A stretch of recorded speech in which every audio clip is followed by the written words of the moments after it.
Small, right downtown. You're right. Right off of Michigan Avenue. In the heart of everything. Wow, that's pretty cool stuff. I forgot how we met. How did we meet? Was it an email? We're connected socially. Yeah. I believe it was via LinkedIn. Go LinkedIn. And you reached out, and I reached back, and that's how social media works.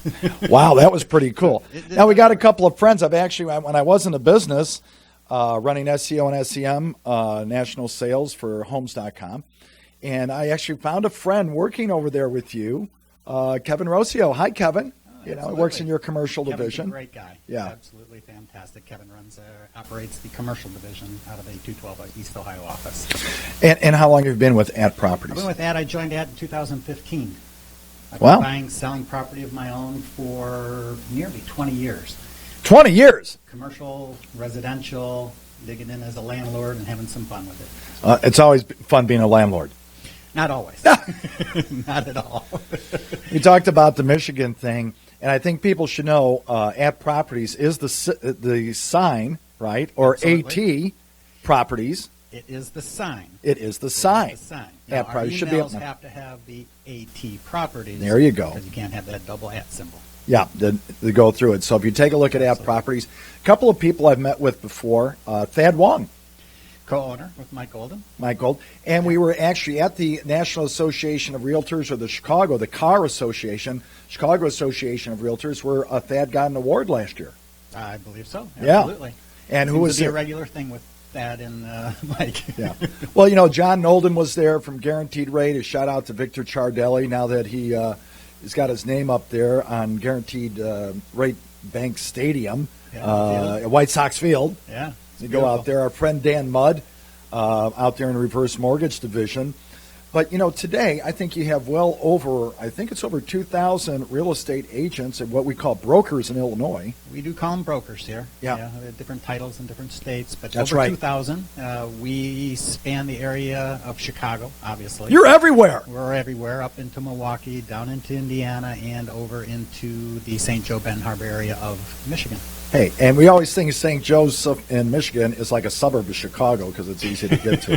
I think it's probably 90% Yeah. owned property by. Let's do a shout out to our Chicagoans. friends in Kalamazoo and Grand Rapids, Michigan. Our friends at Ziegler.com, Vinny Novacek at Maserati, FCA, Fiat Chrysler, Automobiles, our friend, everybody out there. And he's got the new Alfa Romeo Quadrifoglio, we just took a ride with Mike Brennan, our new show in Detroit. Hey, Michael Brennan, M Squared, MI Tech News, which debuts in April. So a shout out to Mike Brennan.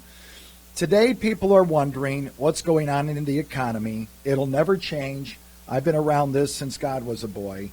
Do I sell my property now? Do I list my property now? And when somebody comes to you and says, I have a property, you can tell I'm from Chicago because I said says, and somebody comes right up to you and says, I'm thinking about listing my property. When do I list it? What comeback do you have? Well, you want to find out what their intention is. We really need. What does to that mean, find out. intention? They want to sell the damn property. Is their intention just to move to find another area for kids? Oh, at school? okay. We dig Okay. into all those type of questions. Yeah. So, or is it to capitalize on the market? So there's opportunities for people to do that, particularly here in the city. Well, you mentioned that earlier, and we've talked about families in the past as they came to your office at 212 East Ohio at At Properties. Very nice office, by the way. Beautiful. Yeah, it's swank. And you guys have a bunch of beautiful buildings, condos for sale. I know you're a big South Loop person. Absolutely. Right? And we're going to show some of those properties here in a bit. But let's say that I'm an empty nester, okay? And I've got the normal home out in the suburbs. I'm going, you know what? I always wanted to live downtown. Now, I'm thinking my property in Schaumburg, Illinois, is worth $8 million. But according to homes that sold in my area, they're between $300,000 and $400,000. We all naturally gravitate because I have golden handles and on all of my fixtures, and I have 4-inch marble on my countertops. That my home is at the high end of the spectrum. And so you have to do some type of inspection or CMA, right? Absolutely. And everybody's going to say, I can do that myself. And more discount companies, and I'm not going to name names, and people say, oh, we can do it for less. We can do it for less. Well, I kind of think you get what you pay for. And I would agree with you, Steve. Okay. Absolutely. So, everybody's, a wizard at this, comes to themselves, and then you're just like an auto mechanic. We just had Sandra Edwards on One of our great sponsors coming up, hopefully soon here, will be Mac Tools. You got to have the right tools for the job, right? Absolutely. And people are going, I can do a CMA, I can do a FSBO, but I'm gonna throw you under the bus right now. Ready?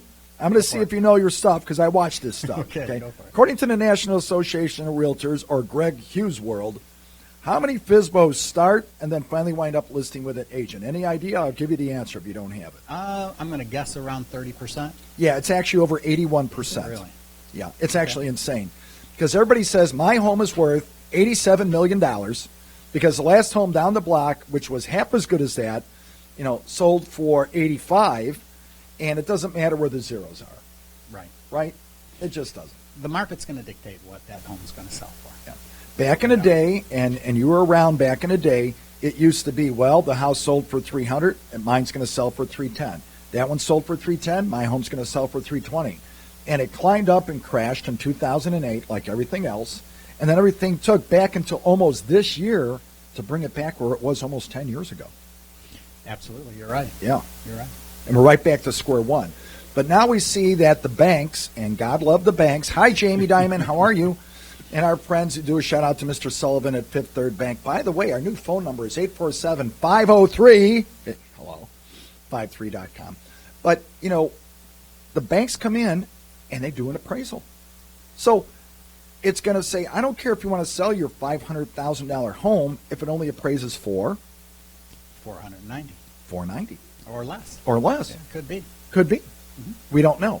How many people do you think today are actually believing in some of these reports that are out there available online for free, going, your home should sell for X? And how do you answer those questions? Well, you want to list my home here, but according to the internet, my home should be worth $50,000 more. What do you tell people? Well, I tell them to do their research, and I provide them some of that data just as well. You have companies that are out there that are doing just that. I don't need to name them. No, you don't. But they readily admit that there's a margin of error of about 20%. So when you talk about a margin of 20%? Well, that's 20% high or low. So you had a 40% potential swing. So that can happen out there, where we just don't really know the value based under what they are saying. Yeah. Yeah, absolutely. But the long and short of it, and I know a subdivision, I'm not going to name the city, so where all of a sudden they had this $300,000 area, and right in the same city, right backed up to them, were putting up $500,000 homes. They were expecting that these homes that backed up to them would jump at least $20,000 to $50,000. Guess what happened? They didn't move. They didn't. And people are going, well, they're putting up a $500,000 home behind me. Yeah, well, you're not on that street, are you? Yeah. How do you answer that? It's got to be frustrating. Well, you're probably not the $500,000 size home either. And there you go. You don't have the amenities. There you go. Again, you don't have the features. You don't have a number of those things. So we'll point out those things to them. We bring it back to reality. Is that hard? It can be for some. No, I like to speak from the heart and tell them what I see in the property. I'm always going to ask them what drove them to buy that particular property. What features of the home?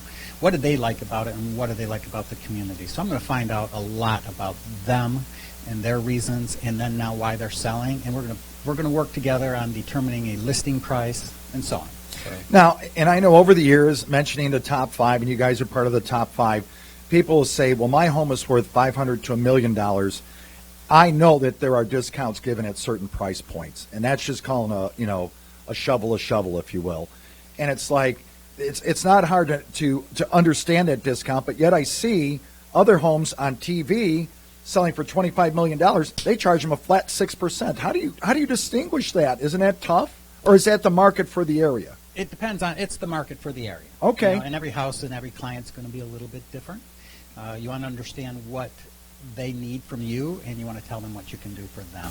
So from a marketing standpoint, we can drive properties because we're reaching out to over 1,500 different outlets. We do... What does that mean, 1,500 different outlets? Well, we're getting out there on the internet. We're getting out there on social media. We're getting out there on Zillow and Trulia and all those different syndicate channels that are out there.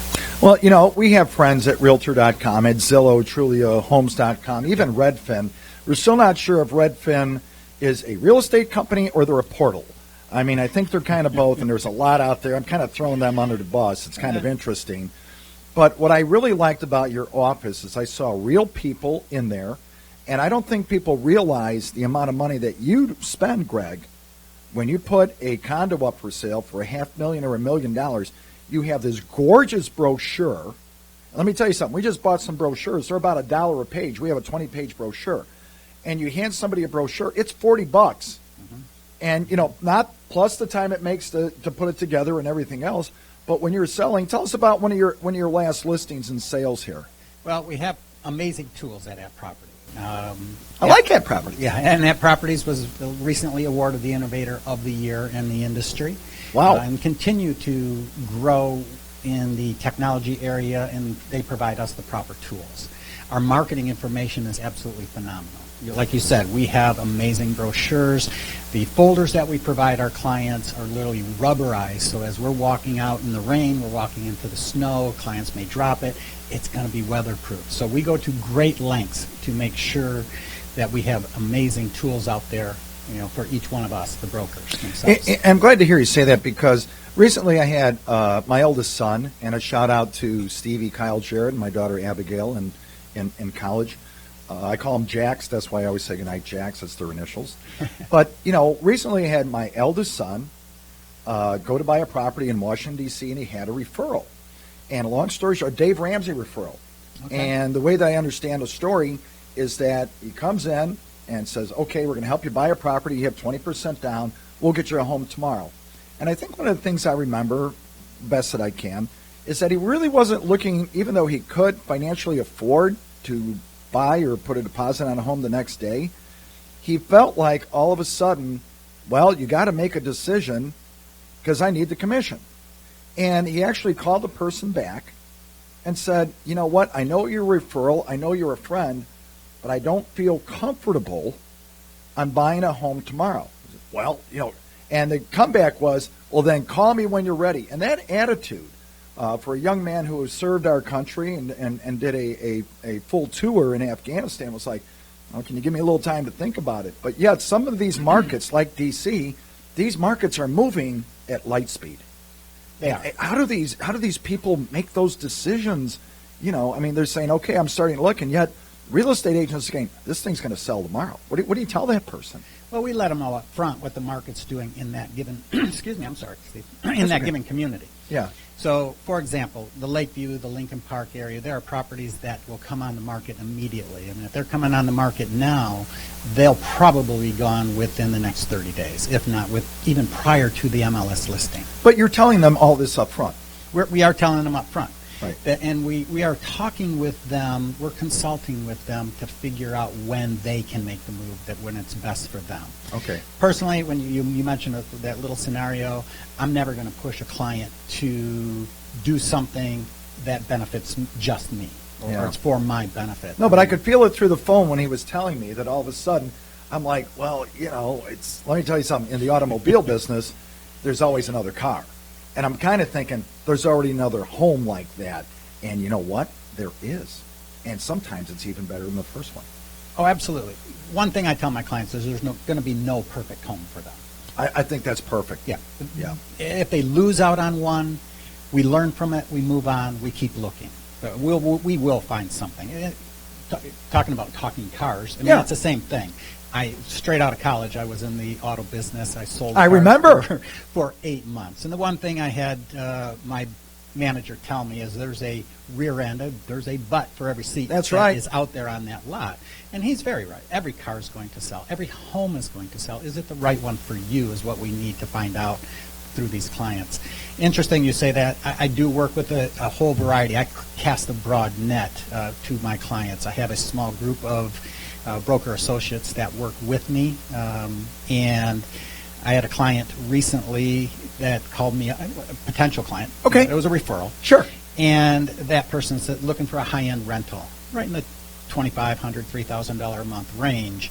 And when you sit, you talk to them, they ask you, I ask them, when do you need to be out of your current place? Right. When do you need to be in a new place? Right. And they tell me June 1.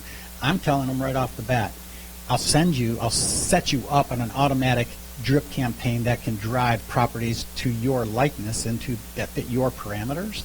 But the houses you see today on the rental market will be gone There you go. They just won't be there. So we need to understand when we really need to put the pedal to the metal and get looking for them during the time that is right for them, and that the market's going to have properties available to them. Now, we're going to be adding in some pictures and some, in the future, next month, videos, actually. And tell us about the last listing that you took in general, nothing specific, so we don't embarrass anyone. It's, well, we're here to sell property, right? Yeah. It's talking real estate. And, we even have real estate at Autobahn Country Club where you can buy a lot right there on the racetrack. And you can give Mark Basso a call, Kevin Rogers, Tom Bagley. I'm never going to give up on Tom Bagley. Ron Dabbage, Mike Gritter, all these people out there. Cheryl Williams, one of the drivers, is going to be on our show here talking race cars with Cheryl Williams. And we just started talking with Lynn St. James, doing a show out of Phoenix. So a lot of great fun going on here. Remember But, that name?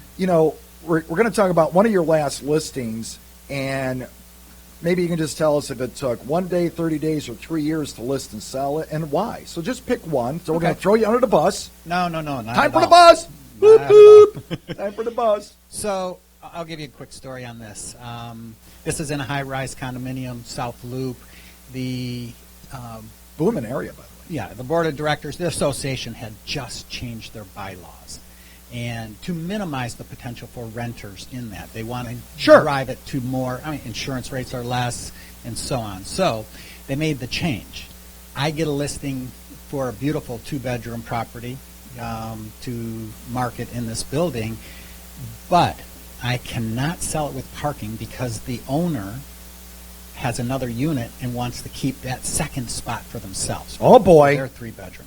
So try selling a 2-bedroom high-rise condo to someone without a parking spot anywhere. Now, we got good street parking, zoned and so on, but it's still difficult. So I had to put on my thinking cap. What I did was reach out to those already in the building. I come from the financial service world prior to real estate.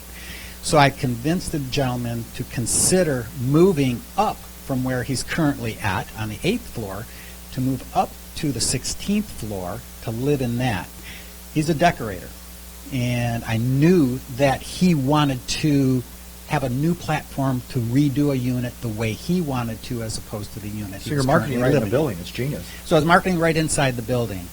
And so I was getting a lot of activity, but parking was destroying every opportunity that I had to sell this property. So I continually worked this young man, and so what I was trying to get him to do and consider is, because he's grandfathered in with his current listing or his current property, he can still rent that. It turned into an income property for him.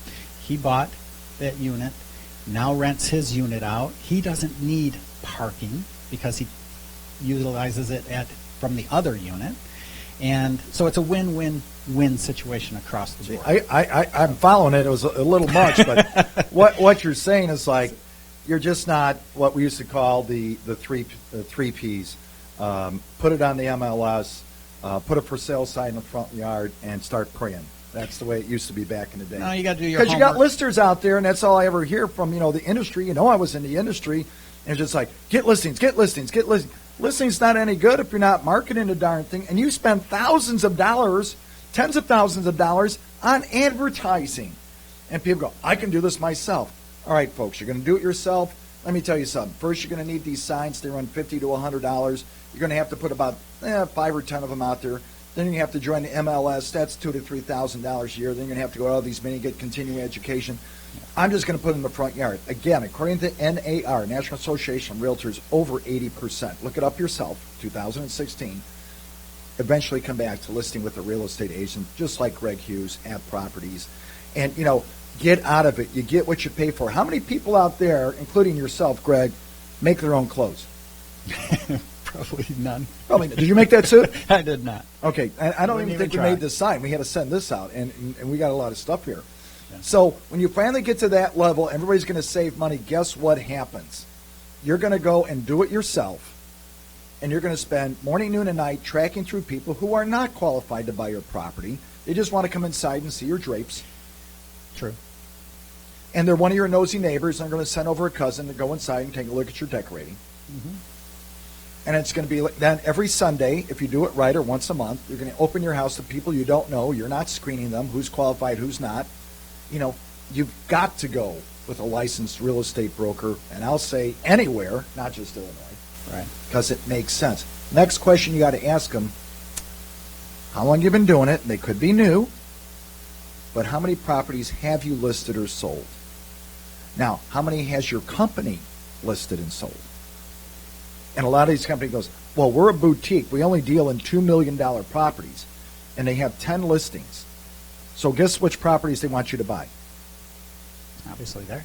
Theirs. Of course. But it may not be the right one for them, right, Greg? It may not. Yeah. It may not. Pretty simple, right? Here's your 10 choices, and if you don't want these, goodbye. And now you have to start working with somebody else. So I think people do understand, even though that you may have, I don't know if you know how many listings that property has right now. Oh my gosh, no. There's so many. There's literally, we get a listing daily, a listing sheet daily, and it could be anywhere from 15 to 25 per day that are brand new onto the 15 market. to 20. Easily. Good job, Thad. Good job, Mike. Going out there. Kevin, Yeah. you need to catch up there a little Yeah, bit. there's listings going on every day. I think out of the year, because I look at them every day, I think maybe 1 or 2 days we may not have had a listing. That's it for the year. There's always listings going on. With Christmas and New Year's? No, because you're so busy at the end of the year. I'll be honest with you, I people- think Christmas we may have had a listing out there. I believe it. So I think so. Just to go through it. So you can go to 212 East Ohio, and I love hearing about how you market within the building and think outside normality. That You should have be to. common sense. You have to. To be successful these days, you have to. Yeah, but most people don't. They go, well, I'm in real estate, and and they wait until March, April, and May, and then they get their 4 listings for the year. They sell them by the end of the year, and then they take off in September, and we see them back again in May. And I think the industry should get rid of them. I really do. I think there should be a minimum of listings for a year. I really do. Yeah, you may have a point there. Yeah. But it all depends. I have a group that works with me. I can handle more at one time because I have a team that works well together. But I want to go back to your point with the discount brokers or Sure. companies that are out there.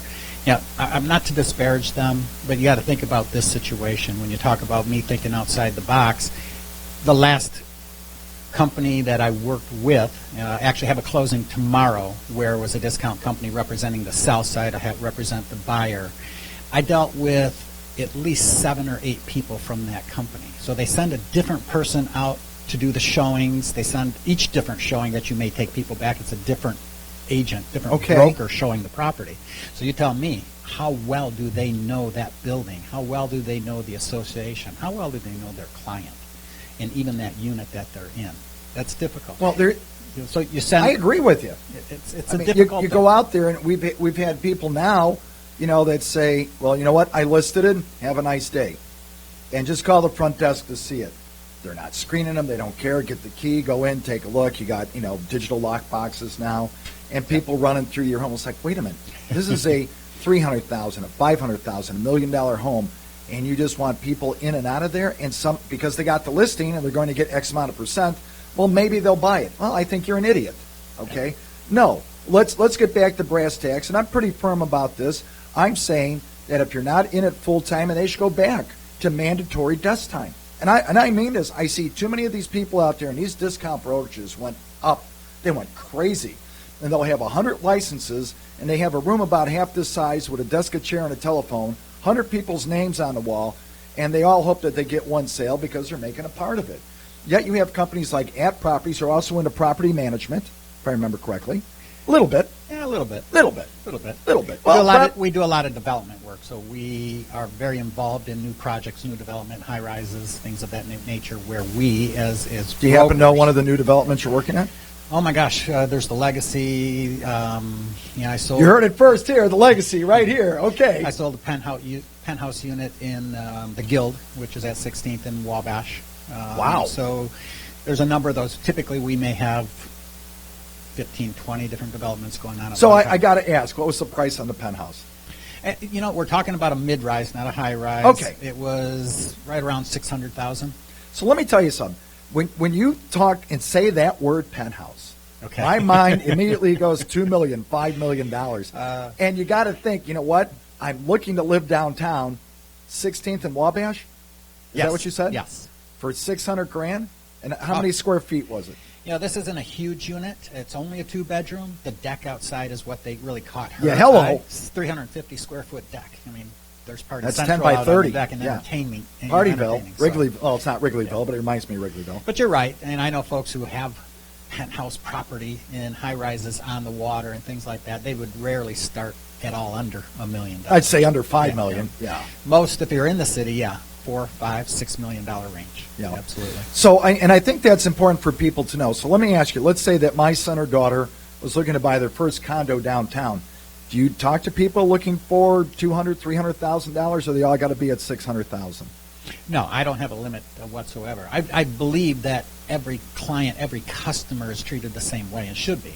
Whether it's a $100,000 property or $1 million property or a $6 million property, I owe them my attention. I owe them the same duty that I owe that $6 million property.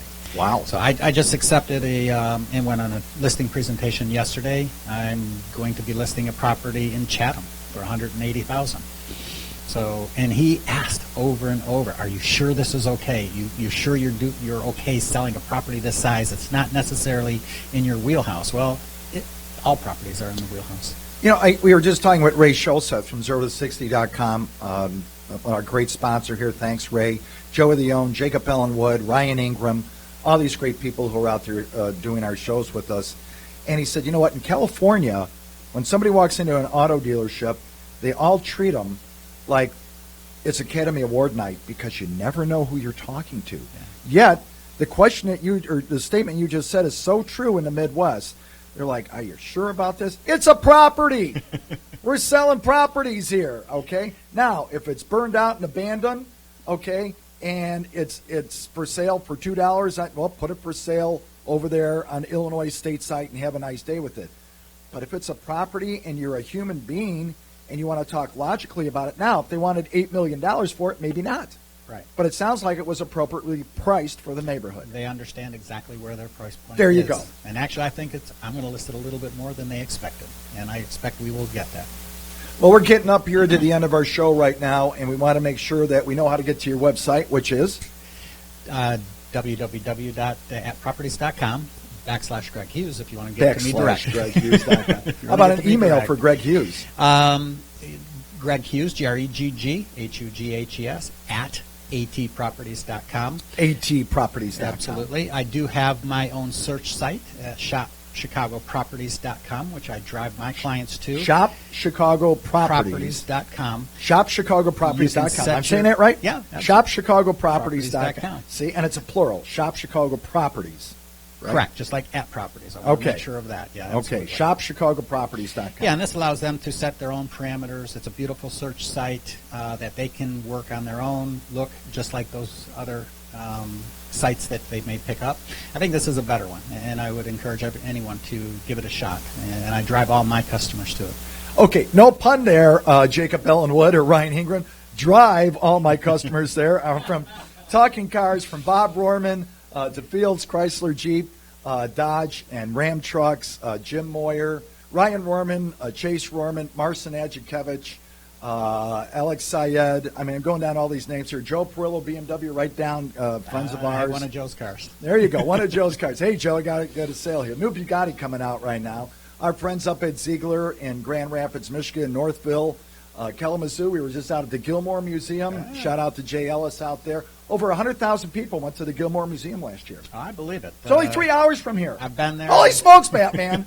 I know the Gilmore family from Grand Rapids. All right, It's so a great final place. question, throw you under the bus. Okay. Somebody comes to you with a property and says, I haven't done anything in 20 years. How important is staging that property with something that hasn't been touched in 20 years? What do you do? 1 minute, go. I tell them the honest truth. There To you be go. honest with you, I let them know what is going to sell their property. It's totally up to them. But I'll go into that house with them, as I did yesterday on this listing presentation, and I'm asking them to move a big, bulky table from where it's at. And he understood that. He said, well, how am I going to eat at my table and so on? Yeah, you're And I not. said, We're selling your house here. well, we'll make do. We'll move that into the garage. We'll get a table that's sizable. We'll stage it there. There can you still go. utilize it. The house is going to look much better. Staging is critical. Absolutely. He's cleaning it up, doing some painting and doing a few fix-ups. I want to make sure that it's going to pass inspection and hit its appraisal rates and so on. So we have that good conversation. You know, we were just talking with Dana Oswald here with Veterans Prime Incorporate, and, you know, staging, just like looking for a job with Dana, is important on a resume. So coming up next month, we've asked Dana to help stage her clients on a resume, and it's the same thing with a home. But now you're playing with $100,000, $600,000, $5 million, and people are like, well, it should sell itself. No! No, I don't care if it's $5 million. It's got to flow. Absolutely. And so what you're looking for from 10 years ago from when you bought it is just like a car. And you can go to one of our dealerships that we work with here in Chicago, Illinois, Michigan, Indiana, Wisconsin. It doesn't matter. You pull that car in to be appraised. Guess what? I bet you went to the car wash. I bet you detailed the inside, and you're trying to get maximum dollars for it. Staging that home, I'm almost thinking square one. Oh, you have to. That's first and foremost. You've got to. I'm excited. I like staging. So, yeah. If it's going to be empty, we can deal with that just as well with virtual staging these days through video and I think that's time for our next show. Yeah, absolutely. I'd love to do that. I know we got about 1 minute left to go here. We can't thank you enough, Gregg Hughes. That's Gregg with 2 G's. Absolutely. Gregg Hughes at atproperties.com. Yeah. All of our friends in the real estate business, this is important to you. You know, we're going to be coming up, I think, on one of the biggest seasons ever. And I certainly hope it drives out all the part-time people who don't spend and invest all the money and time that companies like At Properties do every day. So when you're interviewing a real estate broker, think about Gregg Hughes and At Properties. And I've known Gregg now maybe within the past year. I trust him. I trust him to be on the show. And that's a bunch because I trust you. Great day. How about a shout-out to our troops, Army, Navy, Air Force, Marine, Coast Guard, Chicago Police Department, who are defending our freedom so we can be here today. Shout-out to all of them, and happy International Women's Day. To there we go. Women out there. I want to give a specific shout to my best friend, my wife, and my daughter, who's out there in the workforce now. And what's her first name? Brittany. Brittany. Good That's job. My daughter, my wife, Kim. Little pun there. Good job. Yeah. but thank you for the opportunity. I look forward to working with you a little bit more, chatting with you, and the opportunity to be on Talking Cars. Talking Cars and Real Estate with Gregg Hughes. I like Appreciate it. Something new. We'll be right back. Remember what we always say. If you can't stand behind our troops, I suggest you stand in front of them.